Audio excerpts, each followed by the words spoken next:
디모데전서 1장 15절에서 16절 말씀으로 진리로 교회를 세워라, 이런 제목의 말씀을 드리겠습니다. 오늘날 한국 교회를 걱정하거나 비판하는 소리를 우리는 자주 듣습니다. 또한 교회 안에서도 자성의 목소리가 높아지고 있습니다. 왜 이런 현상이 일어나고 있습니까? 그것은 곧 성경적인 교회관이 점점 흐려지고 있기 때문입니다. 교회는 시대를 막론하고 진리 위에 굳게 서서 이 복음의 능력을 가지고 잃어버린 영혼을 향하여 힘차게 달려가야 합니다. 어떻게 우리는 건강한 교회를 세워가야 하겠습니까? 첫째, 교회는 진리 위에 세워져야 합니다. 당연한 말씀이죠. 누구나 다 알고 있는 말씀이죠.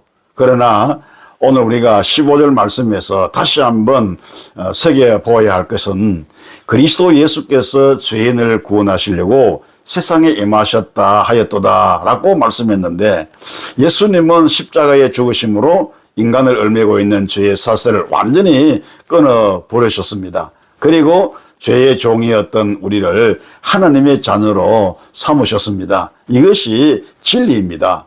그런데 왜 교회가 이 복음의 능력을 잃어버렸습니까? 왜 교회가 부흥을 일으키지 못하고 있습니까? 왜 교회가 영적 능력을 상실하고 있습니까? 교회가 예수 그리스도의 진리 위에 세워지지 못하기 때문입니다. 진리의 영이신 성령님을 전적으로 의지하지 않기 때문이라고 말씀할 수가 있습니다. 오늘날 많은 사람들이 진리를 왜곡시키고 있습니다. 그들은 예수님만이 진리가 아니라고 외치고 있습니다. 바로 종교다원주의입니다. 그들의 주장은 예수님을 통하지 않고도 하나님을 만날 수 있다고 하는 것입니다. 그러나 성경은 결코 그렇게 말하지 않습니다. 사도행전 4장 12절에 보면 다른 이로서는 구원을 받을 수 없나니 천하 사람 중에 구원받을 만한 다른 이름을 우리에게 주신 일이 없음이라 하였더라고 말씀을 합니다. 이 얼마나 단호한 말씀입니까? 공자나 석가모니나 마호메트를 비롯해서 그 어떤 성인, 그 어떤 사람도, 그 어떤 것도 인간을 죄에서 구원할 수가 없습니다. 인간을 구원하실 분은 오직 영원한 진리이시며 하나님이신 예수 그리스도 뿐인 것입니다. 그러므로 교회가 진리이신 예수 그리스도를 똑바로 전하며 영혼 구원에 대한 진정한 헌신이 있을 때 교회는 진리 위에 세워지는 것입니다. 그리고 두 번째, 교회는 구원받은 감격과 겸손 위에 세워져야 합니다. 15절에 보니까 바울 사도는 이렇게 말했습니다. 죄인 중에 괴수다. 나는 죄인 중에 괴수니라. 이렇게 말했습니다. 바울이 왜 갑자기 이 고백을 했을까요? 그 의미가 무엇일까요? 바울은 예수님 알기 전에 예수 믿는 자들을 핍박하면서 하나님의 종 스데반을 죽이는데 앞장을 섰습니다.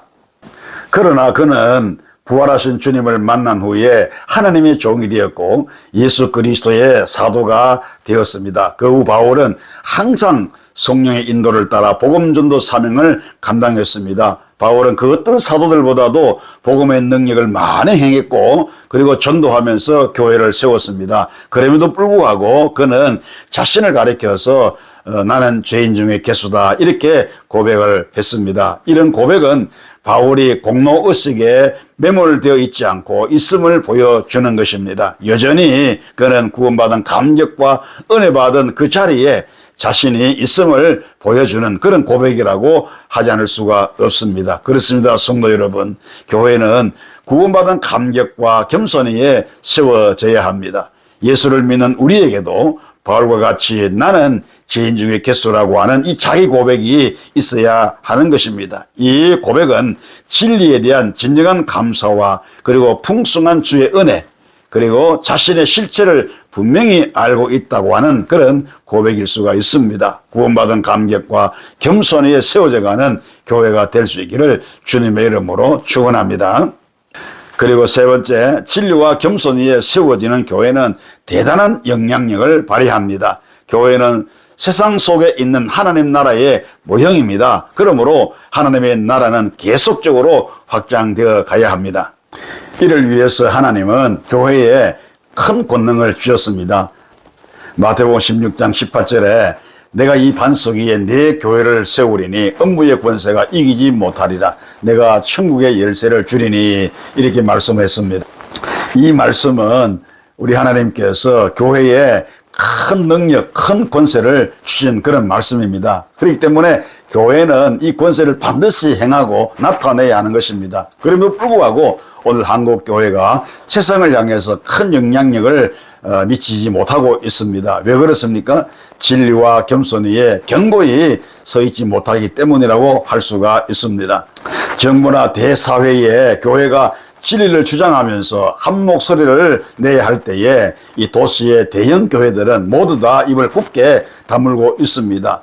바울 사도를 보십시오. 그는 예수 믿는 자를 죽였던 그런 사람이었습니다. 그러나 부활하신 예수님을 만난 후로는 오직 예수님만을 위해서 살다가 죽었습니다. 바울은 하나님께서 자신을 변화시킨 이유를 이렇게 고백했어요. 16절 말씀에 내가 긍휼을 입은 까닭은 후에 주를 믿어 영생을 얻는 자들에게 본이 되게 하려 하심이라고 말씀했습니다.